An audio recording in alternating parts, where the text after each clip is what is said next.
Shooting শেষ করে পাহাড় থেকে নামছিলেন, কিন্তু 1 সেকেন্ডের অসতর্কতায় থাইল্যান্ডে কি ঘটে গেল অভিনেতা খায়রুল বাশারের সাথে।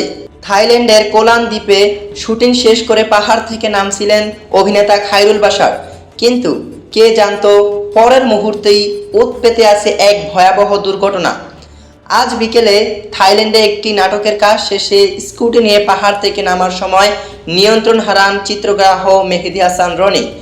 মুহূর্তের মধ্যেই উল্টে যায় তাদের স্কুটি। এই মারাত্মক দুর্ঘটনায় অভিনেতা খায়রুল বাশারের বুকে প্রচণ্ড আঘাত পেয়েছেন। আঘাত এতটাই গুরুতর যে তার সোজা হয়ে দাঁড়াতেও কষ্ট হচ্ছে। আর চিত্রগ্রাহক মেহেদী রনির অবস্থা আরও আশঙ্কাজনক। বর্তমানে তারা পাতারায় একটি হাসপাতালেই চিকিৎসাধীন আছেন। চিকিৎসকরা জানিয়েছেন তাদের এক্স-রে রিপোর্ট আসার পর পরবর্তী সিদ্ধান্ত নেওয়া হবে এবং তাদের সম্পূর্ণ বিশ্রামে থাকতে হবে।